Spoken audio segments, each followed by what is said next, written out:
बच्चों पिछली क्लास के अंदर गॉस थ्योरम क्या होती है इसके बारे में मैंने आपको बताया था। गॉस थ्योरम से रिलेटेड हमने कुछ 6 पॉइंट्स डिस्कस किए थे और उनके बारे में पूरी की पूरी बहुत सारी बातें हमने वहीं पे पहले डिस्कस कर ली थी। मगर एक लास्ट का पॉइंट था जिसमें हमने ऐसा लिखा था कि the flux of point charge is distributed uniformly in space, that is flux per unit solid angle remain constant. तो बच्चों आज की क्लास हमारी बेहद इंपॉर्टेंट है, बहुत ही कंसेप्चुअल है, आपके इमेजिनेशन पर बेस्ड होगी।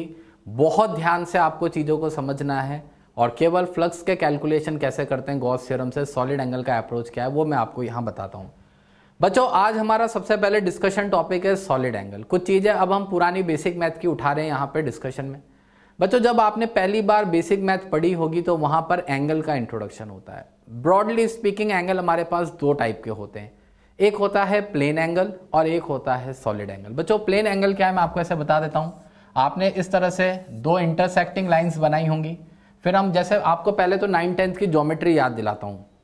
ऐसे हम कंपास की नोक इधर रखते हैं, फिर एक चाप यहाँ पर इस तरह से कट किया जाता है, आर्क कट करते हैं, आर्क लेंथ L आती है, ये एंगल थीटा होता है, रेडियस यहाँ R होती है, तो थीटा बराबर आपका निकल के आता था L/R। ये आपका फॉर्मूला था, angle equal to arc length upon radius. फिर आपने देखा था लेंथ भी मीटर, रेडियस भी मीटर, मीटर से मीटर कट जाता है तो इसके यूनिट नहीं हो पाती है, तो हम एक सप्लीमेंट्री यूनिट असाइन करते थे रेडियन। ये प्लेन एंगल की बात है।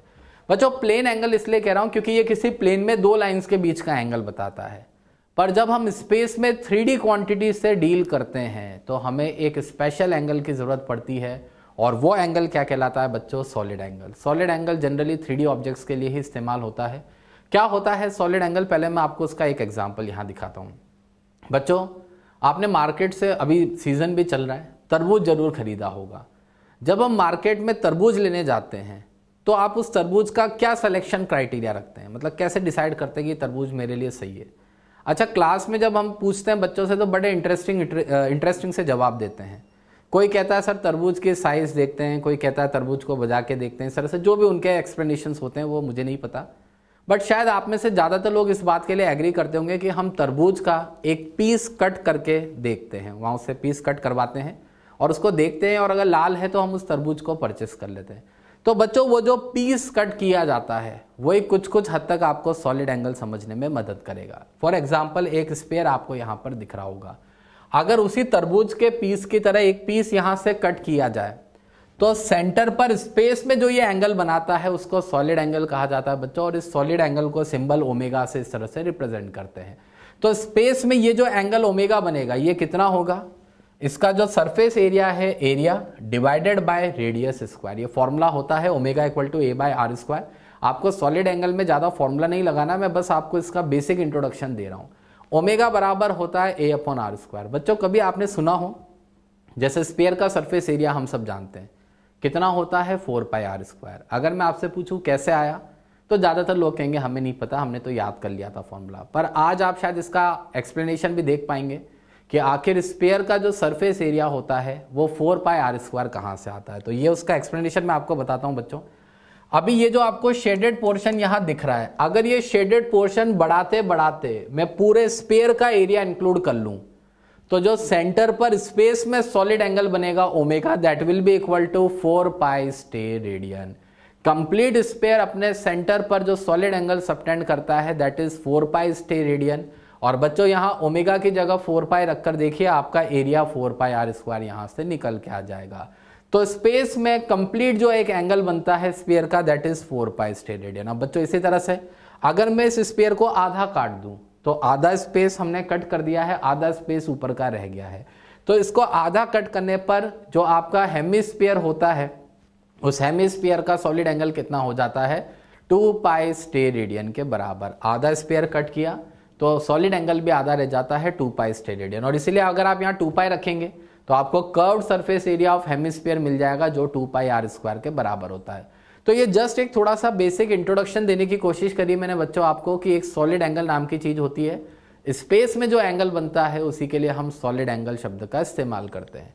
अब आगे की बात ध्यान से सुनिएगा। पिछली क्लास में गॉस थ्योरम में मैंने आपको एक पॉइंट लिखवाया था कि the flux through the Gaussian surface is independent of shape and size of Gaussian surface and it also does not depend on location of charges with in Gaussian surface. ये point हमने वहां लिखा था बच्चों, आज उसका एक्सप्लेनेशन आपके सामने। एनी 3D ऑब्जेक्ट, कोई भी 3D ऑब्जेक्ट हो, it subtends 4 pi steradian solid angle at its centre. कहने का मतलब ये है, मान लीजिए एक पॉइंट चार्ज है, इस पॉइंट चार्ज के चारों और स्पेस का जो एंगल बनता है दैट इज 4 पाई। बच्चों चारों ओर जो शब्द हम इस्तेमाल करते हैं, मैं आपको चारों ओर जिसको कहते हैं चारों ओर का मतलब क्या है, इन एवरी पॉसिबल डायरेक्शन। तो जैसे अगर मैं यहां पर एक बल्ब जला दूं, आप तो इसको इस तरह से समझिए, खुले आसमान के नीचे मान लीजिए आपने इस तरह से बल्ब जला दिया, तो इसकी रोशनी किधर जाएगी, आप कहेंगे चारों ओर, इस तरह से स्पेस में चारों ओर जाएगी। तो ये स्पेस में जो चारों ओर का सॉलिड एंगल बनता है बच्चों, ये जो स्पेस में चारों ओर का सॉलिड एंगल बनता है, यही सॉलिड एंगल कितना होता है हमारा 4 पाई स्टेरेडियन के बराबर। तो बच्चों एक पॉइंट चार्ज आपको दिख रहा होगा और इसका इलेक्ट्रिक फ्लक्स जो है वो स्पेस में चारों ओर बराबर डिस्ट्रीब्यूटेड है, यानी कितने सॉलिड एंगल में निकल रहा है 4 पाई। अब वही बात बच्चों, अगर आप इस चार्ज को एक स्पेरिकल गॉसियन सरफेस में एनक्लोज कर देते हैं, जो आपको अंदर दिख रहा होगा, अगर आप इसको स्पेरिकल गॉसियन सरफेस में एनक्लोज कर देते हैं तो ये स्पेयर भी अपने सेंटर पर 4 पाई स्टेरेडियन का सॉलिड एंगल बना रहा है। इसीलिए फ्लक्स अगर आप निकालेंगे तो वही Q/ε0 निकल के आएगा। हमने एक फॉर्मूला लिखा था, अगर आपको याद हो बच्चों, एक्स स्टेरेडियन का सॉलिड एंगल निकालने का एक फॉर्मूला था हमारे पास, Q/4πε0 x, इस तरह का मैंने एक फॉर्मूला वहां लिखा था। तो इस कंप्लीट स्फीयर का सॉलिड एंगल भी अगर 4 पाई रखेंगे तो आपका फ्लक्स वही निकल के आएगा Q/ε0। मैं तो आपसे कह रहा हूं ये सब चक्कर छोड़िए, आप तो ये मान लीजिए ना, ये स्फीयर एक गॉसियन बॉडी है, इसके अंदर चार्ज एनक्लोज है, तो भी फ्लक्स Q/ε0। तीसरा एक्सप्लेनेशन ऐसे सुनो बच्चों, इस पॉइंट चार्ज को आप एक बल्ब मान लो, बल्ब से रोशनी निकल रही है, अब मैंने इसको एक स्पेरिकल ग्लास में एनक्लोज कर दिया है। ग्लास मतलब ट्रांसपेरेंट, जिससे लाइट आर पार जा सकती है। अगर आपने इसको एक स्पेरिकल ग्लास में एनक्लोज किया है बच्चों, तो जितनी लाइट इस बल्ब से निकल रही है, क्या वो पूरी लाइट स्पेयर से पास होगी? जवाब है बिल्कुल हाँ। अच्छा, फिर मान लीजिए मैंने इस स्पेयर को एक ग्लास के क्यूब के अंदर एनक्लोज कर दिया है, ट्रांसपेरेंट ग्लास क्यूब के अंदर अगर हमने एनक्लोज कर दिया है, तो जितनी रोशनी बल्ब और स्पेयर से निकल रही है वही रोशनी आपकी क्यूब से भी पास हो रही होगी। और वो छोड़िए, अगर हम इसको किसी आर्बिट्ररी शेप के ऑब्जेक्ट में भी एनक्लोज कर दे, कोई भी आप रैंडम शेप के ऑब्जेक्ट में भी अगर इसको एनक्लोज कर देते हैं, ग्लास का बना हुआ ट्रांसपेरेंट रैंडम शेप का अगर कोई ऑब्जेक्ट ले आते हैं, उसमें भी अगर आप इसको एनक्लोज करेंगे तो भी जितनी रोशनी बल्ब से निकल रही वो पूरी रोशनी इससे पास हो रही होगी। यानी यहां पर जो फ्लक्स निकालें अगर हम, तो इस स्पेयर से फ्लक्स निकाल लीजिए, या क्यूब का फ्लक्स कह दीजिए, या बाहर के आर्बिट्ररी बॉडी का फ्लक्स कह दीजिए, सबका फ्लक्स बराबर होगा। और कितना होगा? बल्ब के एमिटेड फ्लक्स के बराबर, यानी Q/ε0 के बराबर। पॉइंट चार्ज का फ्लक्स है वो, यहाँ बल्ब में आपको एनालॉजी के लिए समझा रहा हूं। तो पॉइंट चार्ज का कितना फ्लक्स निकल रहा है यहाँ? Q/ε0। तो यहां से बच्चों ये बात साबित हो रही है कि flux through the Gaussian surface is independent of shape and size of Gaussian surface. Size पे भी डिपेंडेंट नहीं है। स्पेयर थोड़ा सा बड़ा ले लेंगे तो क्या फर्क पड़ जाएगा, छोटा स्पेयर ले लेंगे थोड़ा सा तो भी कोई फर्क नहीं पड़ेगा। तो ये सॉलिड एंगल की अप्रोच से हम इन सब बातों के जवाब यहां पर पा सकते हैं। आगे की बात सुने बच्चों, अब सॉलिड एंगल क्यों बता रहा हूं, एक क्वेश्चन में इसका बहुत अच्छे से इस्तेमाल होता है। एक पॉइंट चार्ज है, उसके सामने दो एरिया आपको दिख रहे होंगे, ए और बी। आपसे पूछा जाए कि बताइए फ्लक्स का क्या रिलेशन होगा, ए पर ज्यादा होगा, बी पर कम होगा, क्या रिलेशन होगा? तो जवाब है flux of A equal to flux of B. अब आप कहोगे ये कैसे हुआ, कारण बताता हूं बच्चों। ये जो आपको फील्ड लाइंस दिख रही है, ये एक पर्टिकुलर सॉलिड एंगल में निकल रही है। पर्टिकुलर सॉलिड एंगल मैंने दिखा दिया ओमेगा। ये एरिया जितना सॉलिड एंगल यहां पर सबटेंड कर रहा है, ये एरिया भी एग्जैक्टली उतना ही सॉलिड एंगल यहां सबटेंड कर रहा है। और क्योंकि इन दोनों के लिए सॉलिड एंगल सेम है, और आपने लिखा था कि the flux per unit solid angle remain constant, तो यानी जितना फ्लक्स ए से गुजर रहा है उतना ही फ्लक्स बी से गुजर रहा होगा। ए और बी का फ्लक्स सेम होगा। बच्चों देखो, सब चीजें आपस में जुड़ी हुई है। अगर मैं आपसे पूछूं एरिया कौन सा बड़ा है, तो आप कहोगे नो डाउट एरिया तो बी बड़ा है। अब मैं कह रहा हूं कि बी का एरिया ज्यादा है, तब भी फ्लक्स सेम आ रहा है। मुझे एक सिंपल सी बात बताओ, अगर हम फ्लक्स का formula simple EA cos theta लगा रहे होते तो मेरे हिसाब से तो एरिया बढ़ाने पर फ्लक्स बढ़ना चाहिए था, पर नहीं। आपका नो डाउट यहां एरिया बढ़ रहा है, लेकिन जैसे ही एरिया बढ़ रहा है आपने देखा फील्ड लाइंस भी दूर होती जा रही है।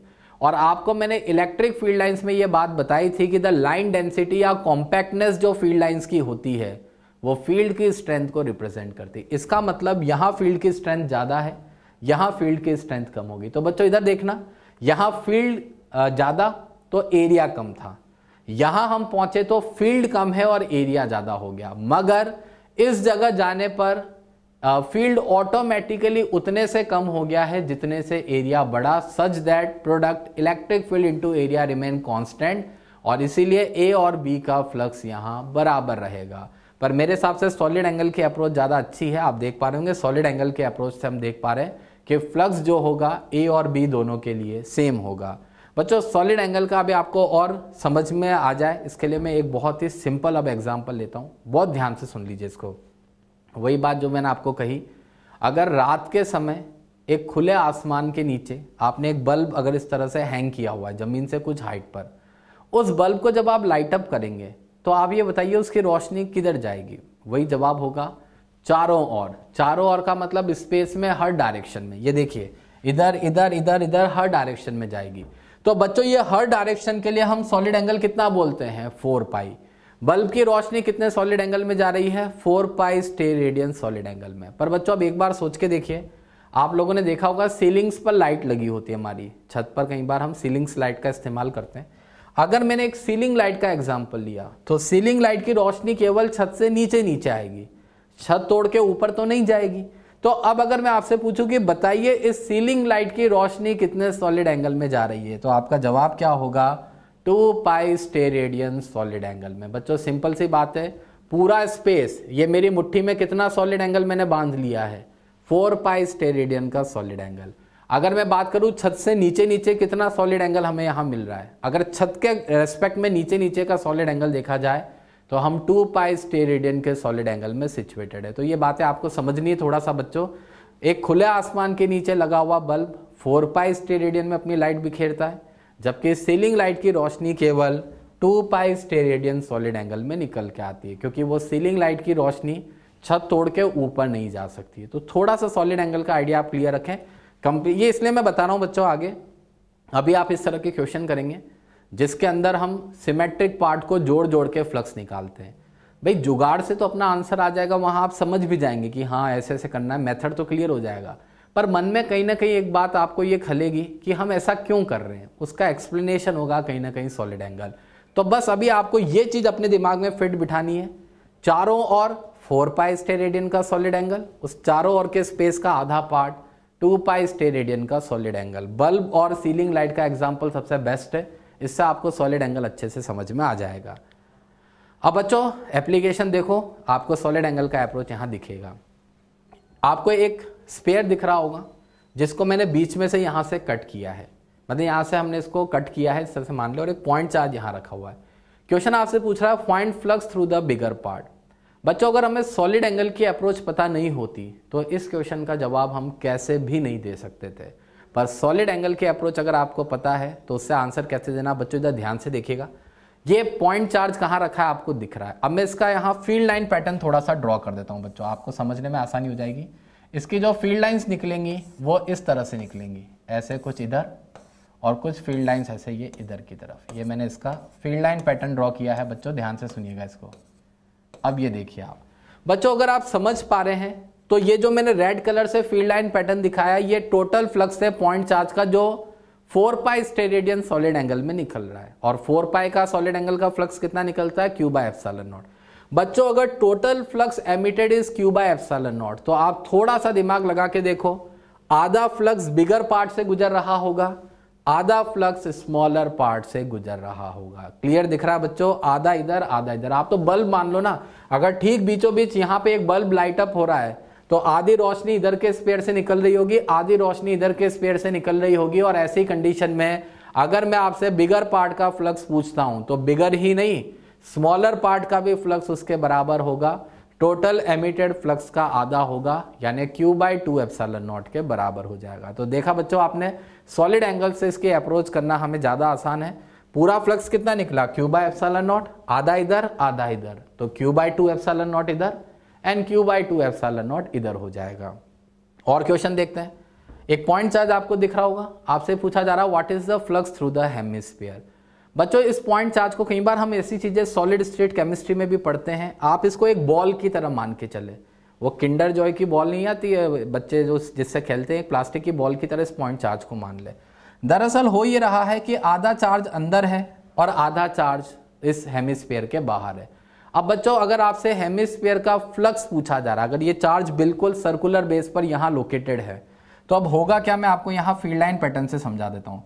इसकी जो फील्ड लाइंस निकलेंगी, ये मैंने पैटर्न इस तरह से यहाँ ड्रॉ कर दिया। ये देखिए बच्चों, ये इसकी फील्ड लाइंस निकल रही है, इस तरह से मैंने इसको दिखा दिया। और अब मैं केवल आधा ही पार्ट दिखा रहा हूँ ताकि आप समझ जाए। टोटल पॉइंट चार्ज का फ्लक्स कितना निकला, Q bye epsilon not. 4 pi steradian में टोटल फ्लक्स कितना निकलता है, Q बाय एप्सिलॉन नॉट। मगर आधा हेमिस्फीयर से गुजर रहा होगा और आधा नीचे जा रहा होगा। आपसे क्वेश्चन ने केवल कौन सा पूछा है कि हेमिस्फीयर से कितना गुजर रहा है। तो बच्चों मेरे हिसाब से आप समझ पा रहे होंगे हेमिस्फीयर का फ्लक्स कितना हो जाएगा, Q बाय 2 एप्सिलॉन नॉट के बराबर। समझ में आ गई बात बच्चों, आधा फ्लक्स गुजर रहा है आधा नहीं गुजर रहा है, तो हमारा टोटल फ्लक्स आता है Q बाय एप्सिलॉन नॉट, तो उसका आधा कितना होगा, Q बाय 2 एप्सिलॉन नॉट। और क्वेश्चन देखते हैं बच्चों। अब इस पे थोड़ा सा ध्यान देना, इस बार चार्ज हेमिस्फीयर के अंदर चला गया है।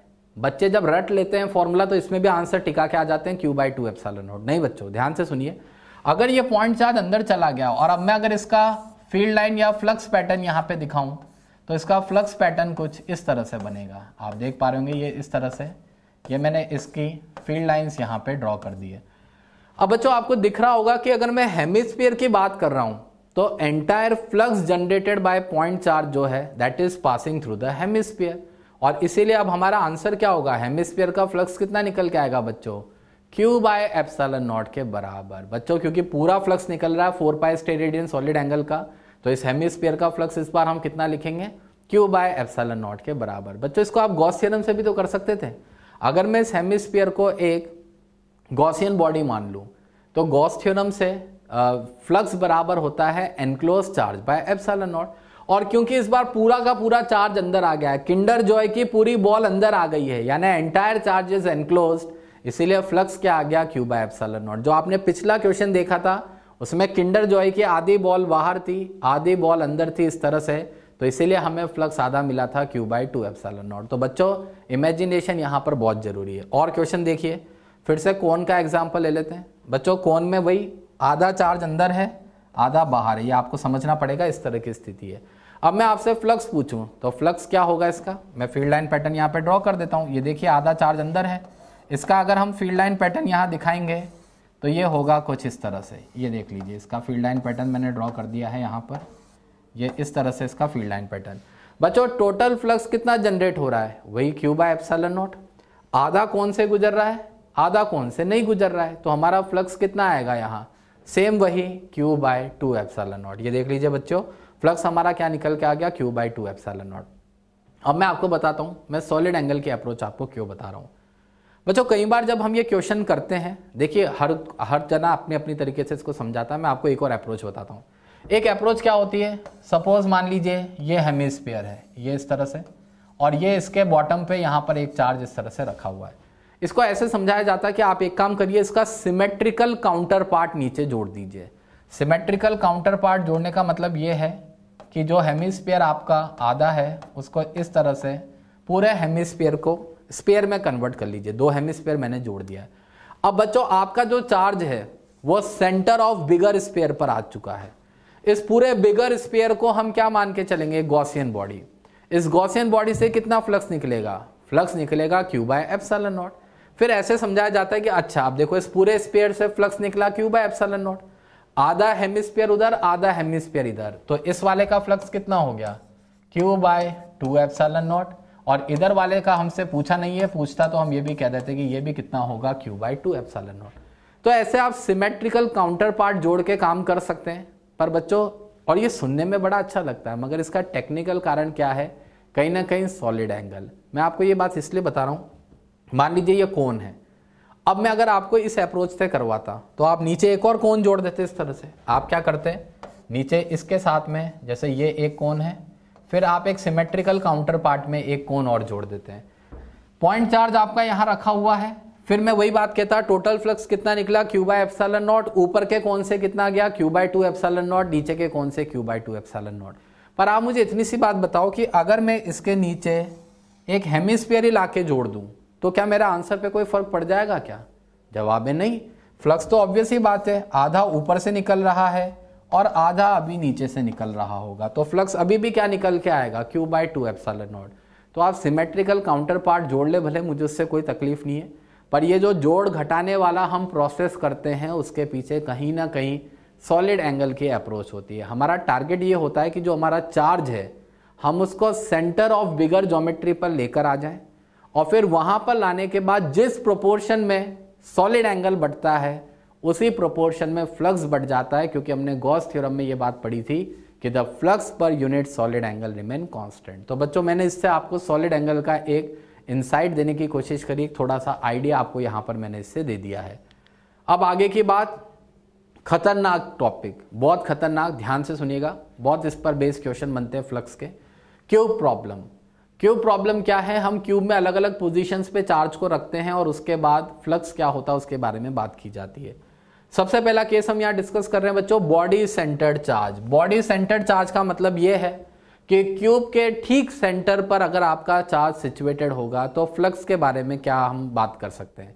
बच्चों क्यूब को एक गॉसियन बॉडी माना जा सकता है, अगर इसको एक गॉसियन बॉडी माने तो इसका फ्लक्स निकाल लीजिए Q enclose by epsilon nought से, क्योंकि एंटायर Q चार्ज यहां पर एनक्लोज हो रहा है तो आपका क्यूब का फ्लक्स कितना निकल के आ जाएगा बच्चों, Q बाय एप्सिलॉन नॉट के बराबर। ध्यान देना है बच्चों, ये आपका क्यूब का फ्लक्स लिखा है मैंने, एंटायर क्यूब का फ्लक्स कितना है, Q बाय एप्सिलॉन नॉट।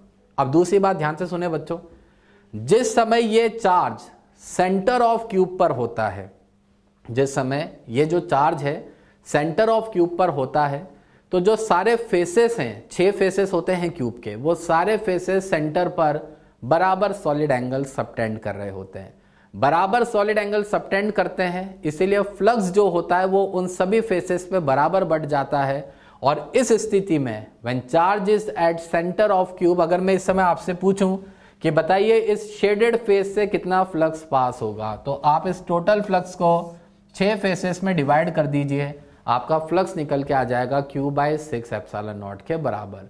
बच्चों ध्यान रखना है, ये वाला जो आपने फॉर्मूला लिखा है Q/6 epsilon not, this is valid only and only when charge is located at centre of cube.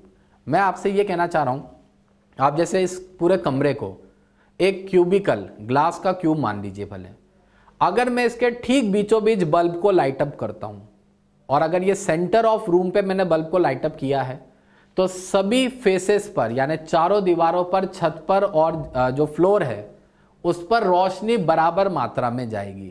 कितनी जाएगी हर एक पर, 1/6 ऑफ टोटल एमिटेड लाइट। पर एक बात बताओ बच्चों, अगर मैंने उस बल्ब को खिसका के यहां पर कहीं पे मैं ले आया, इस जगह सेंटर से इधर उधर शिफ्ट कर दिया, तो नो डाउट टोटल कमरे से गुजरने वाली लाइट तो कांस्टेंट रहेगी, that will be equal to total light emitted by bulb. लेकिन अब एक बात बताइए कि अगर बल्ब इन दीवारों के ज्यादा नजदीक है और उधर की दीवारों से दूर हो गया है, तो क्या अभी भी आप ये कहेंगे कि जितनी रोशनी इन दीवारों पर जा रही है उतनी उस दीवार पे जा रही होगी? जवाब है नहीं। तो ऐसे में फ्लक्स कंट्रीब्यूशन बदल जाता है अगर सॉलिड एंगल चेंज हो जाता है। मैं आपको ये समझाना चाह रहा हूं कि अगर आपने इस चार्ज को क्यूब के सेंटर से थोड़ा बहुत इधर उधर डिस्प्लेस किया, मान लीजिए इधर या इधर कहीं अंदर ही अंदर डिस्प्लेस कर दिया आपने, अब आपका चार्ज सेंटर पे नहीं है, तो भी total flux passing through the cube तो सेम रहेगा। टोटल फ्लक्स आपका Q/ε0 ही रहेगा, क्योंकि flux passing through Gaussian surface is independent of location of charge with in Gaussian surface. पर चार्ज को इधर उधर शिफ्ट करने के बाद फिर आपका स्क्वायर फेस का फ्लक्स Q/6 ε0 नहीं रह जाएगा, फ्लक्स चेंज हो जाएगा। फिर आप सॉलिड एंगल के अप्रोच से उसको निकालते हैं, वो सब आपको नहीं करना है, मगर अभी के लिए ध्यान रखना है Q/6 ε0 केवल कब लागू होगा, when charge is located at the center of cube। आगे की बात सुनना बच्चों, एनसीईआरटी में आपको इस तरह का क्वेश्चन मिलेगा। इस क्वेश्चन की एक पहचान होती है, एक लैंग्वेज आती है। आपको एक स्क्वायर फेस दिखाया जाता है ए साइड का, क्वेश्चन आपसे कहता है कि a charge is located exactly just above the square face at a distance a/2 from its centre. बच्चों जब आप स्क्वायर फेस के सेंटर से a/2 हाइट पर किसी चार्ज क्यू को रखते हैं, फिर आपसे पूछा जाता है कि बताइए इस स्क्वायर फेस का फ्लक्स क्या होगा, तो वो फ्लक्स वही Q/6 ε0 ही होता है। आप चाहें, इसमें मैं ज्यादा वैसे नहीं करना चाह रहा कंजेशन, फिर भी आपको बताता हूं। दरअसल हम इसको एक क्यूब क्रिएट कर लेते हैं इस तरह से। अगर आप एक क्यूब इसको क्रिएट कर लेंगे, मान लीजिए ये मैंने एक क्यूब क्रिएट कर दिया, अगर एग्जैक्टली ये a/2 हाइट पर है तो ये चार्ज इस समय सेंटर ऑफ क्यूब पर आ जाएगा। चार्ज अगर सेंटर ऑफ क्यूब पर आ जाएगा तो एक स्क्वायर फेस का फ्लक्स क्या हो जाएगा, q/6 एप्सिलॉन नॉट। ये बात मैं आपसे इसलिए कह रहा हूं, अगर ये हाइट a/2 की जगह a/4, a/3, a/6 कुछ और कर दी जाए तो फिर आप इस स्क्वायर फेस का फ्लक्स q/6 एप्सिलॉन नॉट नहीं कह सकते, क्योंकि उस केस में चार्ज सेंटर ऑफ क्यूब पर नहीं होगा। तो ये ध्यान रखना है बच्चों, क्यूब के अंदर चार्ज कहीं पर भी हो, फ्लक्स q/एप्सिलॉन नॉट ही होगा, लेकिन जब चार्ज सेंटर ऑफ क्यूब पर होगा तब एक फेस का फ्लक्स आप q/6 एप्सिलॉन नॉट लिख सकते हैं। ये तो बात होगी बच्चों बॉडी सेंटर्ड के लिए। अब अगला है फेस सेंटर्ड चार्ज। आपको दिख रहा होगा बच्चों एक क्यूब है और उसके एक फेस के सेंटर पे हमने चार्ज को रखा हुआ है। अब मैं आपको सिमेट्रिक पार्ट्स जोड़ने वाला अप्रोच बता देता हूं, जिसमें कहीं ना कहीं वही सॉलिड एंगल का अप्रोच है। बच्चों आपसे पूछा जाए कि अगर चार्ज को हम इस बोल्ड वाले क्यूब के एक फेस के सेंटर पे रखते हैं तो बताइए इससे फ्लक्स कितना होगा। तो मैं पहले तो आपको इसको सॉलिड एंगल अप्रोच से बता देता हूं। इस चार्ज का जो आप फ्लक्स दिखाएंगे वो शायद कुछ इस तरह से होगा, ऐसे इससे फील्ड लाइंस निकलेंगी, ये मैंने इधर दिखा दी है। और आप समझ पा रहे होंगे कि जो टोटल फ्लक्स निकलेगा उसका आधा इधर से गुजरेगा, आधा इधर से गुजरेगा। तो इस क्यूब का फ्लक्स कंट्रीब्यूशन में सीधे बोल सकता हूं q/2 एप्सिलॉन नॉट। अच्छा, अब अगर आपको ये सॉलिड एंगल अप्रोच नहीं समझ में आती है तो अपन सिमेट्रिकल पार्ट जोड़ देते हैं। इस चार्ज को चारों तरफ से पैक करने के लिए आपको और ऐसे कितने क्यूब की जरूरत पड़ेगी, तो आपको दिखेगा एक और क्यूब मुझे यहां रखना पड़ेगा।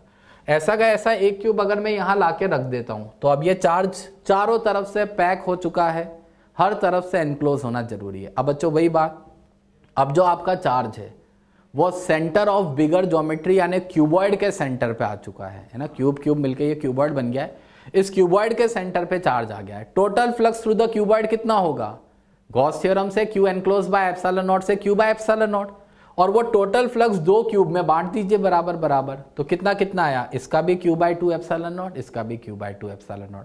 बात वही आ गई जो आप ये बराबर क्यूब में बांट दे रहे हैं, कहीं ना कहीं ये सॉलिड एंगल का ही अप्रोच है। दरअसल इधर 2π स्टेरेडियन का सॉलिड एंगल जा रहा है, इधर भी 2π का सॉलिड एंगल जा रहा है। तो आप ऐसे फ्लक्स इंस्पेक्शन से भी कर सकते हैं, या अब हम सिमेट्रिकल पार्ट्स जोड़ने वाले अप्रोच से करना भी सीख लेते हैं।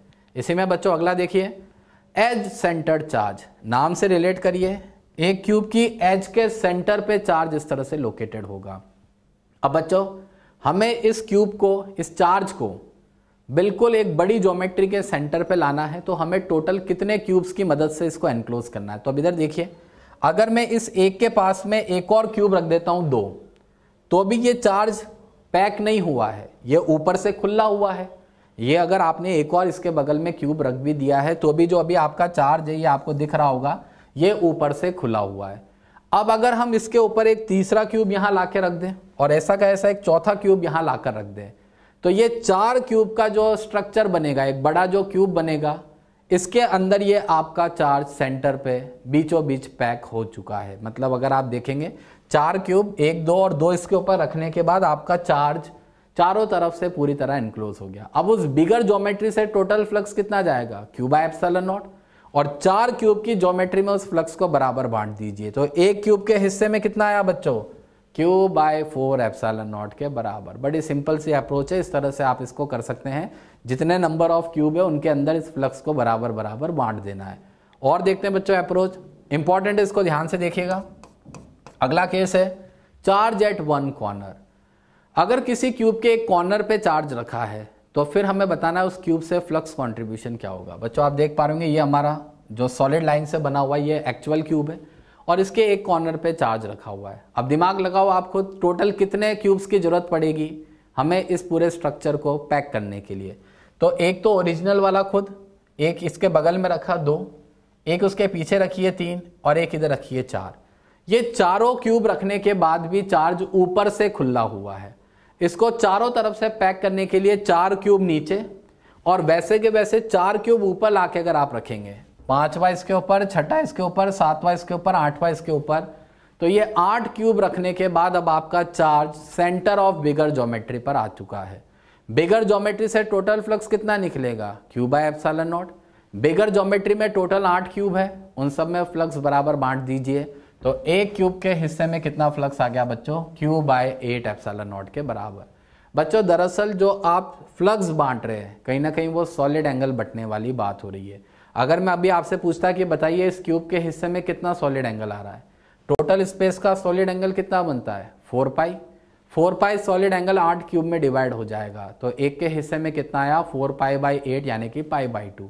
तो जिस प्रोपोर्शन में सॉलिड एंगल डिवाइड होता है उसी प्रोपोर्शन में फ्लक्स डिवाइड हो जाता है। यही बात आपको वहां समझाई गई थी। बाकी आप तो सिमेट्रिकल पार्ट्स जोड़कर इस तरह से फ्लक्स निकाल सकते हैं। अब आगे की बात बहुत ध्यान से सुनिएगा बच्चों, नोट का बहुत इंपॉर्टेंट पॉइंट है, कंफ्यूजन करता है इसीलिए आपको पहले से बोल रहा हूं, ध्यान से सुनिए। If charge is at one corner, अगर क्यूब के एक कॉर्नर पे चार्ज रखा हो, जैसे ये दिख रहा होगा आपको, तो अभी भी मैंने आपको बताया कि जो टोटल फ्लक्स पास करता है cube say that is Q/8 epsilon not. ये अभी मैंने आपको बता दिया। बट इंपॉर्टेंट बात यहां पर यह है, ध्यान से सुनिएगा, जिस कोने पर आपने चार्ज को रखा हुआ है उस कोने से टच होने वाले जो 3 फेसेस हैं, जैसे इस कोने पर अगर आपने चार्ज को रखा हुआ है तो इससे 3 फेसेस टच हो रहे हैं, एक ये ऊपर वाला फेस, एक ये साइड वाला फेस और एक पीछे वाला फेस। इन तीनों फेसेस से फ्लक्स कंट्रीब्यूशन 0 होगा। उसका कारण है बच्चों फील्ड लाइंस का पैरेलल रन करना। फॉर एग्जांपल मान लीजिए चार्ज यहां इस कॉर्नर पे है, इस कॉर्नर पे जो चार्ज आप रखेंगे उसके फील्ड लाइंस इस वाले फेस से ऐसे पैरेलल रन करेगी, इस वाले फेस से भी फील्ड लाइंस ऐसे पैरेलल रन करेगी और इधर वाले फेस से भी फील्ड लाइंस ऐसे पैरेलल रन करेगी। इमेजिनेशन बहुत इंपॉर्टेंट है, यहाँ आपको समझना है। इस कोने पे चार्ज रखोगे तो ऊपर वाले से ऐसे ऐसे फील्ड लाइंस पैरेलल रन करेगी, इधर वाले फेस से फील्ड लाइंस ऐसे ऐसे पैरेलल रन करेगी, इस वाले फेस से भी फील्ड लाइंस ऐसे पैरेलल रन करेगी। तो अभी के लिए मैंने आपको समझा दिया, जिस कोने पे आपने चार्ज को रखा है उससे टच होने वाले जो 3 फेस है उन पर फ्लक्स कंट्रीब्यूशन क्या आ जाएगा 0। और जो बचे हुए 3 फेसेस है, जैसे इधर कौन कौन से बचे बच्चों, एक तो ये ABCD बचा, एक नीचे का DCGH बचा और एक आगे का AEHD बचा। इन तीनों फेसेस पर ये Q/8 एप्सिलॉन नॉट का फ्लक्स बराबर बढ़ जाएगा। यानी इन तीनों फेसेस के लिए कंट्रीब्यूशन कितना आ जाएगा, total flux of cube divided by 3। और उसके बेसिस पे हम कह सकते हैं कि ABCD वाले फेस का फ्लक्स, DCGH वाले फेस का फ्लक्स और AEHD वाले फेस का फ्लक्स हो जाएगा Q/24 एप्सिलॉन नॉट। बच्चों बहुत इंपॉर्टेंट है ये पॉइंट, ध्यान से सुनिएगा, बहुत कंफ्यूजन होते हैं। जिस कोने पे चार्ज रखा हुआ है उससे टच होने वाले 3 फेसेस से कोई फ्लक्स नहीं होगा और जो बचे हुए 3 फेसेस है उन पर Q/8 एप्सिलॉन नॉट का फ्लक्स बराबर बढ़ जाएगा। यानी हर फेस का कंट्रीब्यूशन आ जाएगा Q/24 एप्सिलॉन नॉट के बराबर। अब बच्चों एक क्वेश्चन देख लेते हैं इस पर बेस्ड। क्वेश्चन मान लीजिए ये है, find flux through the shaded portion. आपको दिख रहा होगा एक क्यूब है, एक शेडेड फेस मैंने दिखा रखा और 2 पॉइंट चार्ज है, एक कॉर्नर पर है एक सेंटर पर है। फ्लक्स कैसे निकालेंगे, बहुत सिंपल सी बात, ये देखिए, अगर इस शेडेड पोर्शन का फ्लक्स मैं निकाल रहा हूं तो सेंटर पे रखे चार्ज के कारण एक फेस का फ्लक्स कितना होता है Q/6 एप्सिलॉन नॉट। ये Q/6 एप्सिलॉन नॉट किसके कारण है, सेंटर पे रखे चार्ज के कारण। और जो कॉर्नर पे रखा हुआ चार्ज है उसके लिए ये वाला फेस, अभी जो हमने केस डिस्कस किया सामने वाली दीवार का केस हो रहा है, इससे टच होने वाले 3 फेसेस में नहीं है, ये बचे हुए 3 फेसेस का पार्ट है। तो इस कॉर्नर चार्ज के कारण इस सामने वाले इस फेस से जो फ्लक्स पास होगा that will B Q/24 epsilon nought. बच्चों एलसीएम लेके आप जोड़ के देख लीजिए, टोटल फ्लक्स कितना निकल के आ जाएगा 5Q/24 एप्सिलॉन नॉट के बराबर। तो ये सिंपल सी बात मैंने आपको यहाँ पर इस तरह से समझा दी है। अब बच्चों एक बहुत बढ़िया क्वेश्चन और सुनिएगा, इधर एक ज्योमेट्री आपको दिख रही होगी इस तरह की, इसको हम cake and the cherry problem कहते हैं, है ना, केक एंड चेरी प्रॉब्लम कैसे भी आप समझेंगे। एक पॉइंट चार्ज यहाँ रखा हुआ है Q, एक एंगल मैंने थीटा दिखा रखा है आपको इस तरह से। क्वेश्चन आपसे ये कह रहा है कि अगर ये एंगल थीटा 30 डिग्री हो, 45 डिग्री हो, 60 डिग्री हो तो आप बताते जाइए कि फ्लक्स इससे कितना कितना होगा। बच्चों ये बड़ा सिंपल अप्रोच है सॉलिड एंगल का और ये आपके काम आ सकता है। कभी कभी हम ऐसा केस कर देते हैं कि केक तो ऑर्डर कर देते हैं 1 पाउंड का और खाने वाले हमारे पास हो जाते हैं 50-60 लोग। हॉस्टल्स में कई बार इस तरह की चीज़ें हो जाती है। तो वहाँ आप अगर सॉलिड एंगल की अप्रोच जानते हैं तो आप केक का बिल्कुल बराबर डिवीजन कर सकते हैं बिना किसी भेदभाव के। कैसे, जरा सुनिएगा। ये थीटा 30 डिग्री है, आप पहले इसको एक केक की तरह से इस तरह से इमेजिन करिए, केक है और जो हमारा चार्ज है वो एक चेरी की तरह यहाँ पर बिहेव कर रहा है। अगर थीटा बराबर 30 डिग्री है, ये देखिए आपने अगर थीटा बराबर 30 डिग्री का एक पीस अगर यहाँ से इस तरह से कट किया, मैं ये बता देता हूँ इस तरह से, मान लीजिए आपने थीटा इक्वल टू 30 डिग्री का एक पीस कट किया है, तो बच्चों ये जो सेंटर पे टोटल एंगल बनता है वो कितना होगा, 360, 360 डिग्री। अगर हम केक में ऐसे पीसेस कट कर रहे हैं तो आप ऐसे कितने पीसेस कट कर सकते हो, तो सोच के देखिए बच्चों, शायद इस केक के अंदर आप टोटल 12 पीसेस कट कर पाएंगे। 30 डिग्री के एंगल के बराबर पीसेस कट करेंगे तो इस केक में आप टोटल 12 पीसेस कट कर पाएंगे। अच्छा बच्चों, 12 पीसेस का केक आपने मान लो कट भी कर दिया, तो अभी ये चेरी जो है ऊपर से खुली हुई है, चार्ज वाली चेरी ऊपर से खुली हुई है। अब अगर इसको आपको पूरी तरह से पैक करना है तो आपको क्या करना पड़ेगा, 12 केक तो नीचे और फिर 12 केक इसके ऊपर लाकर ऐसे रखिए, मतलब 12 केक के पीसेस ऊपर, 12 केक के पीसेस नीचे, एक केक और इसके ऊपर अगर ऐसे इन्वर्टेड रखेंगे तब कहीं जाकर ये जो चेरी वाला चार्ज है ये सेंटर पर आ पाएगा। तो बच्चों 12 नीचे 12 ऊपर, बोलिए टोटल कितने पीसेस हुए, 24। टोटल फ्लक्स कितना निकलता है, Q bye epsilon not. 24 pieces में बराबर बांटेंगे तो एक के हिस्से में कितना आएगा, Q बाय 24 एप्सिलॉन नॉट। बड़ा इंटरेस्टिंग चीज है बच्चों, आप खुद सोचिए, अब समझ के देखना। मान लो ये एंगल थीटा 45 डिग्री का होता, अगर आप यहाँ 45 डिग्री के पीसेस कट कर रहे हैं तो पहले सोचिए एक केक में कितने पीस कट कर पाएंगे आप, तो शायद नीचे वाले 360 डिग्री के एंगल के अंदर आप टोटल 8 पीसेस कट कर पाएंगे। 8 पीसेस का केक नीचे, 8 पीसेस का केक ऊपर, टोटल 16 पीसेस। एक के हिस्से में फ्लक्स कितना आया, Q बाय 16 एप्सिलॉन नॉट। बड़ी सिंपल अप्रोच है बच्चों, आपको बस इस एंगल को सोचते चलना है। टोटल एंगल आपको मैंने बता दिया कि ये सेंटर पे जो टोटल एंगल बनता है वो कितना है, 360 डिग्री के बराबर। आप चाहें तो एक केक में कितने पीस निकल के आएंगे आप उसको 360 बाय एंगल करके निकाल सकते हैं। मैं ऐसे आपको बता देता हूं एक सिंपल अप्रोच। एक केक के कितने पीस होंगे, 360 बाय थीटा। टोटल पीस अगर मैं यहाँ पे बात करूं तो that will be equal to 2n, इस तरह से। तो आप चाहें तो फॉर्मूला बना ले, वैसे तो अप्रोच बहुत सिंपल है। अब जैसे थीटा 60 डिग्री का केस है, एक केक में कितने पीस कट हो पाएंगे, 360 बाय 60 कर दीजिए, कितने हो गए बच्चों, 6 पीसेस। नीचे वाले केक में 6 पीसेस।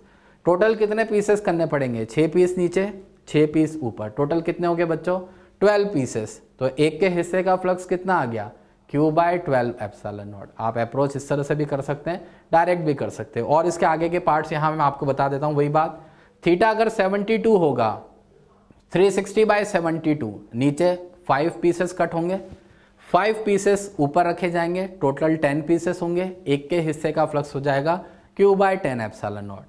थीटा 90 डिग्री, 360 बाय 90, नीचे 4 पीसेस ऊपर 4 पीसेस, टोटल 8 पीसेस हो जाएंगे। एक के हिस्से का flux Q by 8 epsilon not.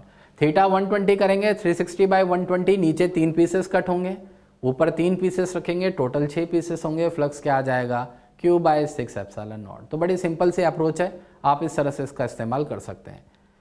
अब बच्चों एक आगे का मैं आपको फॉर्मूला बताता हूं जिसका भी एक क्वेश्चन में इस्तेमाल होगा, जरा ध्यान से सुनिएगा क्या है हमारा क्वेश्चन।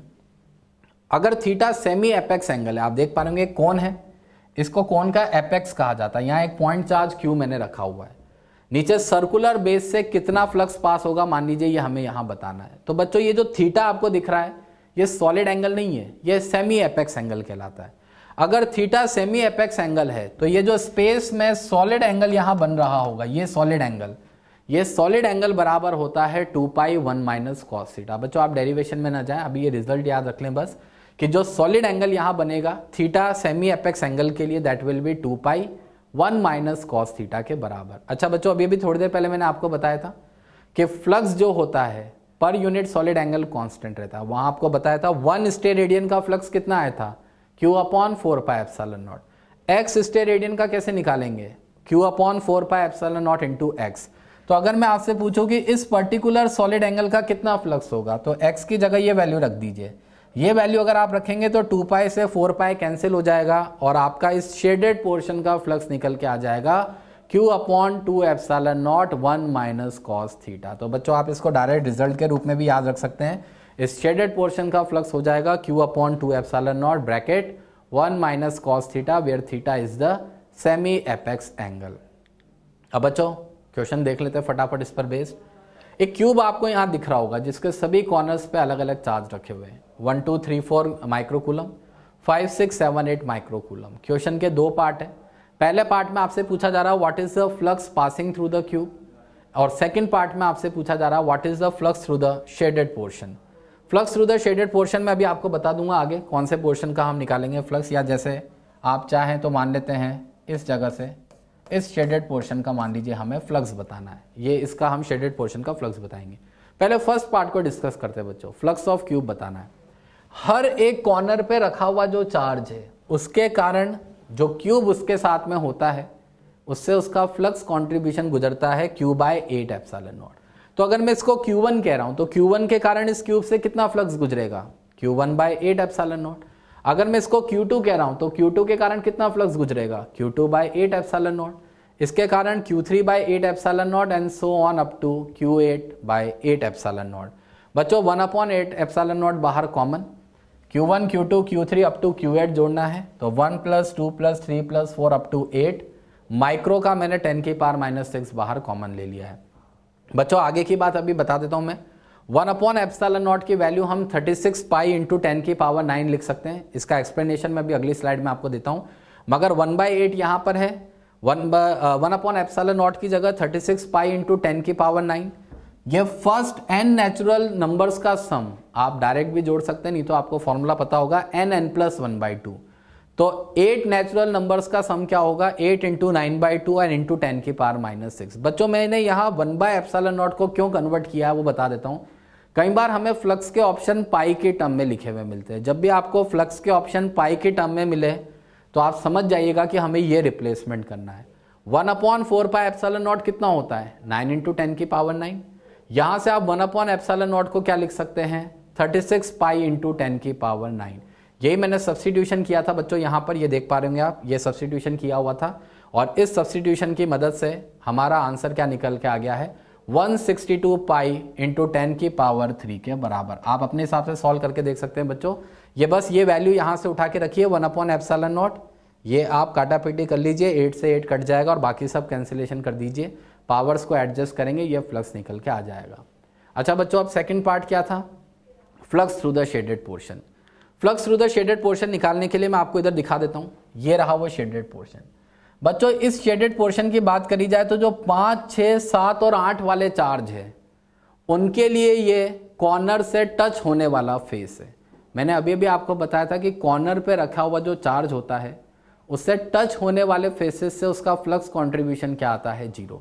तो इन सबका फ्लक्स कॉन्ट्रीब्यूशन इस फेस के लिए क्या आएगा, 0। जबकि ये जो सामने वाले चारों चार्जेस है इनके लिए ये सामने वाली दीवार का केस है, सामने वाली दीवार का फ्लक्स कितना आता है, Q/24 एप्सिलॉन नॉट। तो बच्चों इसकी मदद से अगर आप इस शेडेड पोर्शन का फ्लक्स निकालेंगे तो ऊपर वाले 4 चार्जेस का फ्लक्स कंट्रीब्यूशन क्या होगा, Q1/24 epsilon not, Q2/24 epsilon not, Q3/24 epsilon nought and Q4/24 epsilon not.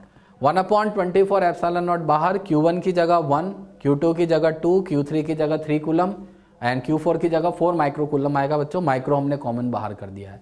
अब आप n+1/2 से जोड़ दीजिए या यहाँ तो डायरेक्ट ही जोड़ सकते हैं, 4, 3, 7, 2, 9 और ये मिला के एक 10 हो जाएगा। तो आप यहाँ से इसको सॉल्व करके देखेंगे तो शेडेड पोर्शन का फ्लक्स क्या आ जाएगा, 10⁻⁻5/24 एप्सिलॉन के बराबर। अब अगर पाई की टर्म में ऑप्शंस दे रखें तो आप 1/ε0 की जगह ये रख देंगे, आपका आंसर आ जाएगा। बच्चों फिर से बता देता हूँ, ये 1, 2, 3, 4 क्यों लिखा हमने, क्योंकि हम इस वाले फेस का निकाल रहे हैं तो इनका कंट्रीब्यूशन लेंगे। अब आप सोच के देखिए, अगर इसकी जगह में इस वाले फेस से आपका फ्लक्स पूछता तो इन चारों का फ्लक्स कंट्रीब्यूशन 0 हो जाता और इन चारों का Q/24 एप्सिलॉन फ्लक्स हमें लेना था। इसीलिए मैंने आपसे कहा था आपकी मर्जी पड़े, जिस भी शेडेड पोर्शन से आपसे पूछा जा सकता है, अगर इधर कोई फेस लेंगे तो उधर के टच होने वाले 4 चार्जेस छोड़ दीजिए एंड रिमेनिंग 4 का Q/24 एप्सिलॉन का टर्म हमें इस्तेमाल करना है। चलो बच्चों ये तो आंसर आ गया। अब एक क्वेश्चन पर आते हैं, बहुत बढ़िया क्वेश्चन, एम्स का पूछा हुआ क्वेश्चन है। A point charge Q is symmetrically located within a cylinder. If flux through its curved surface is phi, then find flux through its circular faces. ये हमारे पास एक क्वेश्चन इस तरह से दिया हुआ है। बच्चों पहली बात आप देखना, इस क्वेश्चन में आपको सॉलिड एंगल का इन्वॉल्वमेंट नजर आएगा। कैसे, charge is symmetrically located within a cylinder. जैसे ये मैंने एक सिलेंडर दिखा दिया। बच्चों सिमेट्रिकली लोकेटेड का मतलब क्या है, क्या मैं इस चार्ज को यहां रख दूं या यहां रखूं या यहां रखूं या कहां रखूं, तो आप कहेंगे आप इसको सिलेंडर के ठीक बीचों बीच रखिए। बच्चों जिस समय आप चार्ज को सिलेंडर के ठीक बीचों बीच रखेंगे तो भाई ऑब्वियस ही बात है, रेडियस तो दोनों तरफ सेम होनी है, इधर जो रेडियस है वही रेडियस है। टोटल सिलेंडर की लेंथ अपन 2 मिनट के लिए 2L मान लेते हैं। तो बच्चों ये देखना, यहां से यहां तक की लेंथ L है, तो ये लेंथ भी क्या हो गई है L। यहां से अगर आप थोड़ा समझ पाएंगे तो टेन थीटा का फॉर्मूला अगर मैं लगाऊं, यहां तक थीटा मान के टेन थीटा लगाऊं, तो इधर भी टेन थीटा R/L, इधर भी टेन थीटा R/L। अगर semi apex angle of cone, जो अभी मैंने आपको बताया था, अगर वो दोनों के लिए सेम है तो यानी सॉलिड एंगल भी सेम होगा। इसका मतलब इधर का सर्कुलर फेस और इधर का सर्कुलर फेस जो है, दोनों यहां इस पॉइंट चार्ज पर बराबर सॉलिड एंगल बना रहे हैं। अच्छा बच्चों, अब इस सर्कुलर फेस को मैंने नाम A दे दिया है, इस सर्कुलर फेस को C नाम दे दिया और कर्व्ड सरफेस को मैंने B नाम दे दिया है। क्वेश्चन आपसे क्या कह रहा है सुनिएगा। अब हम सॉलिड एंगल का नाम लिए बिना बात कर लेते हैं। Since charge is symmetrically located, तो ऐसे में आपका क्या होगा, इस सर्कुलर फेस और इस सर्कुलर फेस का फ्लक्स कंट्रीब्यूशन बराबर होगा। कारण ये है दोनों का सॉलिड एंगल सेम है और आपको मैंने बताया कि the flux per unit solid angle remain constant. तो अगर इन दोनों का सॉलिड एंगल सेम है तो इनका फ्लक्स कंट्रीब्यूशन बराबर होगा। ए और सी का फ्लक्स बराबर है, इसको मैंने फाई डैश बोल दिया है। और क्वेश्चन में आपसे कहा है कि कर्व्ड सरफेस का इसका खुद का फ्लक्स आपको पहले से दिया हुआ कि दैट इज फाई।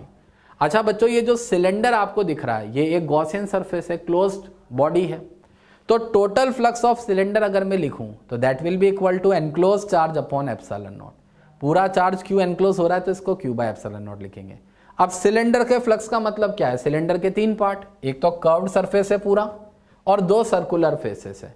तो phi A plus phi B plus phi C, मैंने फाई सिलेंडर को बच्चों क्या लिख दिया है, phi A plus phi B plus phi C, that will be equal to Q by epsilon not.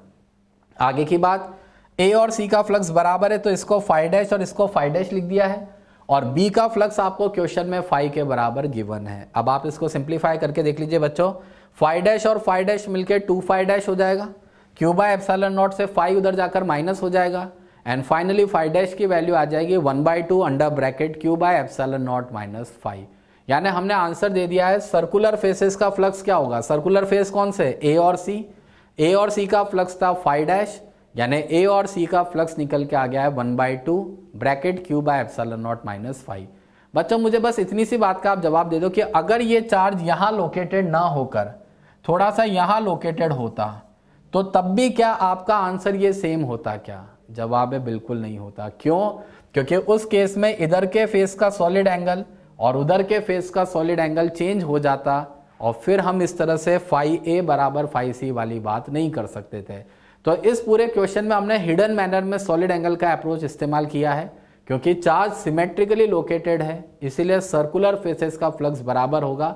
Circular faces का flux इसलिए बराबर होगा क्योंकि उनका सॉलिड एंगल बराबर आ रहा है। उनका सॉलिड एंगल इसलिए बराबर आ रहा है क्योंकि गॉस थ्योरम में हमने पढ़ा था कि the flux due two point charge is distributed uniformly in space, that is flux per unit solid angle remain constant.